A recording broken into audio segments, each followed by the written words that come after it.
What's up YouTube, Kristo here, and I've got a fragrance review for you. Today I'm going to be looking at Heliotrope from the house of Etro. Now, a few things I want to mention about Etro before I get into my review. It's not really a fragrance house that's spoken about much on YouTube, so just a couple things. First of all, kind of misleadingly, they are a designer house. People often put Etro into the niche bracket. Technically, they are a designer house. They do have a line of clothing, accessories, and kind of like house decor and whatnot. But their fragrances are usually considered to be niche, perhaps because of the price tag, or perhaps because of the very specific fragrance names that you very much highlight on one single note, very, exactly like we have here, Heliotrope, and that is often what a lot of niche fragrance houses will do. They do have a lot of fragrances as well. Their catalog is quite extensive, so perhaps that's one of the reasons why people often refer to them as niche. Now, this scent, as well as pretty much everything else from Etro, I could not find a perfumer's name. So I'm assuming they just have an in-house person, or just whoever's in charge of perfume just makes the fragrance. I don't know, to be honest, but there's no perfumers listed for pretty much every Etro fragrance I saw. So if you really want to find out, you're going to have to do the research on your own, sorry. To 1989, so this has got quite a few years under its belt. It's been around for quite a while and still doesn't really get much mainstream attention. Notes that I get out of this, well, you guessed it, Heliotrope. And supporting Heliotrope, I get almond, I get vanilla, I get a bit of Toulouse balsam. I'm going to say that's what it is because I get something kind of flinty and resinous, and Toulouse balsam's listed on Fragrantica, so that fits pretty well, I think. Other than that, I do also get some kind of generic white flowers and kind of generic citrus, but it's not really dominant enough for me to actually pull a name out and say what note it is. It's just kind of generic white flowers and generic citrus. Now, Heliotrope, if you're not sure what that is, it's kind of interesting when you look at the notes that support it. Heliotrope is meant to smell like almonds and vanilla. It's this really, really pretty small purple flower. And it's very interesting that they put the almond and the vanilla in here, because it's basically like you're getting this huge amped up double dosage of Heliotrope, which is really interesting.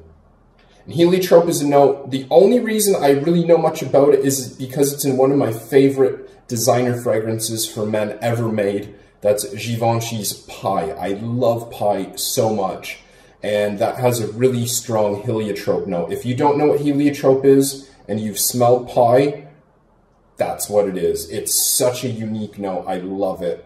In this here, it does actually give me kind of a cooling, refreshing, almost like an aftershave feeling as well, which is quite interesting. So this kind of smells like an almond vanilla aftershave to me. After like 20 or 30 minutes, it just turns into like a sweet, balmy aftershave feel. I think it's really unique. That's exactly what this makes me think of when I smell it. In terms of longevity and projection, though, this is a big, big downside for not just Heliotrope, but pretty much every Etro fragrance I've ever tried. I've had very disappointing longevity and projection. I'm talking like 2 hours on Heliotrope here with mild projection. I've tried a few other Etro fragrances, at least 10 or so, I would say, and Heliotrope actually lasted longer than anything else. I like several Etro scents, but just with the minimal longevity and the minimal projection, I just can't really bring myself to buy any of them other than this, just because I'm so crazy about the Heliotrope they use in here, mixed with the almond and the vanilla, how it complements so well. Now, in terms of pricing, I mentioned this before, Etro is often Called niche because of, I believe, the price tag. You're looking about $150 for 100 ml eau de toilette, as I have in front of you here. Luckily, though, I was able to pick up my bottle very, very heavily discounted. Just a little bit over $50. I got mine brand new in box, which for the price, I'm happy with. It doesn't last, but I don't worry about spraying and spraying and spraying. I can freshen up quite regularly and not have to count, dollars and cents in my head when I'm doing it. For that price, I think this is a really, really great buy. For $150, I would definitely pass, and I would 100% pass on everything I've ever smelled from Etro for that price tag. For that kind of money, I want something that lasts way longer than an hour or two maximum. In terms of gender, I'm a huge advocate of liking what you like. Don't worry about gender labels. I believe this is either marketed towards women or unisex. If it is targeted towards women, don't worry about it. If you're a gentleman, try this. This is a really nice fragrance. There are so many excellent women's fragrances out there that I think men would really love if they gave them a chance. It's just such a bad way of missing out on a scent that you really, really like. In terms of age and occasion, season, age, I'm going to go, this is younger. It is sweet. It is kind of fun and happy and uplifting. So I'm going to go kind of like 30, maybe 35 and below. Occasion, you're probably not going to get much out of this other than casual. It lasts such a short time. I wear this around the house. I wear it after the shower because it's so fresh smelling, that kind of aftershave feel. I've never worn it to work. It just wouldn't last long enough. Even if I reapplied, I would have to do it so often.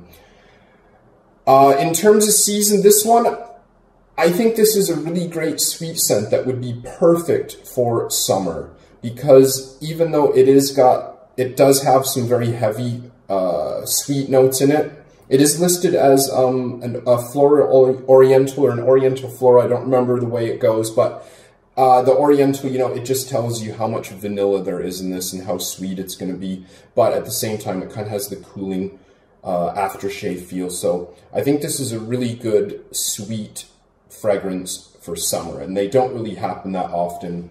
Overall, though, I like this for what I paid for, a little more than $50 for 100 ml. At 150, it's too much in my opinion. I think there's better things out there, but I like this, and I think it's a pretty sound scent, especially if you want heliotrope or are interested in that note. This is a good place to start. So, what are your thoughts? I want to hear what you think of Etro, heliotrope the fragrance, and the note if you're into it at all. So thanks for watching, everybody, and I'll see you again soon.